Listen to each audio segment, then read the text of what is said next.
गणेशपुरी में 7 साल का विवेक अपनी माता नीलम और पिता हरीश के साथ रहता था। हरीश प्राइवेट कंपनी में नौकरी करता था, जबकि नीलम घर संभालती थी। विवेक उनकी इकलौती संतान थी। इकलौती संतान होने के कारण उसके माता पिता उसे बहुत प्यार करते थे। उनका एक खुशहाल परिवार था, लेकिन एक रोज उनकी खुशियों को किसी की नजर लग गई। हृदय गति रुकने से अचानक नीलम की मृत्यु हो गई। विवेक अपनी माँ को बहुत प्यार करता था और उनके जाने के बाद वो उदास और अकेला रहने लगा। माँ, तुम मुझे छोड़कर क्यों चली गई? वो सारा दिन अपनी माँ की तस्वीर को निहारता रहता। हरीश सारा दिन काम पर रहता, जिस वजह से वो विवेक को ज्यादा समय नहीं दे पाता। एक रोज विवेक पार्क में बैठा हुआ अपनी माँ को याद कर रहा था कि तभी कुछ लड़कों की नजर उस पर गई, जिनकी उम्र 7 से 18 साल के बीच की थी। उनमें से एक 10 साल का लड़का विवेक से बोला, ए, क्या हुआ रे? इतना उदास क्यों है? ये ले, एक कश इसका ले, तू सारे गम भूल जाएगा। अरे लेना, देखता क्या है? उन लड़कों ने विवेक को अपने साथ बुरी संगत में घसीट लिया। अब विवेक हर रोज घर से स्कूल जाने के लिए तो निकलता, लेकिन वो स्कूल बंक करके अपने उन बिगड़े हुए दोस्तों के साथ सारा दिन आवारागर्दी और नशा करता। विवेक बेटा, ये सब क्या है? स्कूल से तेरी इतनी कंप्लेंट्स आ रही हैं, तू पढ़ाई पर ध्यान क्यों नहीं दे रहा? मुझे स्कूल नहीं जाना पापा, मेरा पढ़ाई में बिल्कुल मन नहीं लगता। ऐसा नहीं कहते बेटा, अगर तू पढ़ेगा नहीं तो बड़ा आदमी कैसे बनेगा?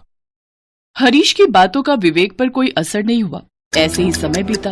एक रोज हरीश की तबीयत ठीक नहीं थी, जिस कारण वो काम से जल्दी घर लौट आया और लौटते हुए उसने विवेक को उसके दोस्तों के साथ नशा करते हुए रास्ते में पकड़ लिया।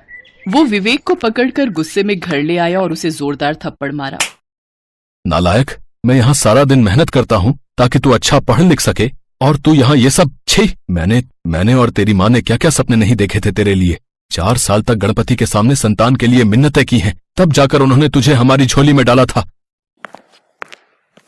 हरीश घर में रखी गणपति की मूर्ति के आगे हाथ जोड़ता है और कहता है, हे गणपति महाराज, मेरे बेटे को अक्ल बुद्धि दो, उसे इस बुरी संगत से बाहर निकालो प्रभु। कैलाश में बैठे भगवान गणेश हरीश की सारी बातें सुन रहे थे। लगता है अब वक्त आ गया है विवेक को सही रास्ते पर लाने का।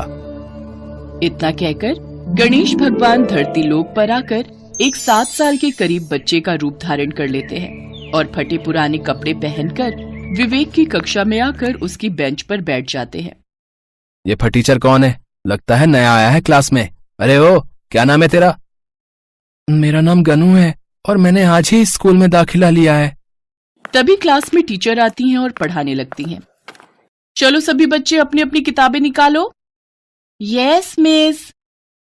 गनू भी अपनी किताब खोल लेता है, लेकिन गनू देखता है कि विवेक पढ़ाई में बिल्कुल भी ध्यान नहीं दे रहा। छुट्टी होने के बाद वो विवेक के पास जाता है और उससे कहता है, अगर तुम्हें बुरा न लगे तो क्या तुम मेरे दोस्त बनोगे? दोस्त? अच्छा ठीक है।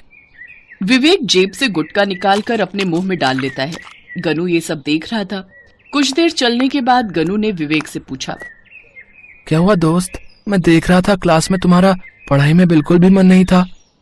गनू, सच कहूं तो माँ के मरने के बाद मेरा पढ़ाई में बिल्कुल भी मन नहीं लगता। तुम्हें पता है, जब मेरी माँ थी तो मुझे खुद पढ़ाती थी। हाँ, तो अपनी उसी माँ की खातिर तुम फिर से पढ़ाई में मन लगाओ। जब वो ऊपर से तुम्हें ऐसे देखती होंगी तो क्या उन्हें अच्छा लगता होगा? और तुम्हारे बाबा, वो सारा दिन धूप में जलकर तुम्हें अच्छी शिक्षा देने के लिए, अच्छा इंसान बनाने के लिए कड़ी मेहनत करते हैं।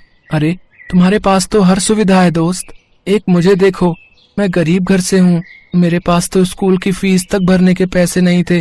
वो तो भला हो उस प्रिंसिपल का जिसने मुझे मुफ्त में दाखिला दे दिया। अच्छा ये सब छोड़ो, अब से मैं तुम्हारी पढ़ाई में मदद करूंगा और देखना, एक दिन तुम क्लास में जरूर फर्स्ट आओगे, लेकिन उससे पहले तुम्हें अपनी सारी बुरी संगतें और आदतें छोड़नी होंगी। सच में दोस्त, अगर मेरी माँ मुझे देख रही होगी तो फिर तो मैं अपने माँ बाबा के लिए जरूर मन लगाकर पढ़ूंगा और सब बुरी आदतें भी छोड़ दूंगा। हाँ मेरे दोस्त, और इसमें मैं तुम्हारी मदद करूंगा। विवेक ने अपने बुरे दोस्तों की संगत छोड़ दी और अब वो बस गनू के साथ ही रहने लगा।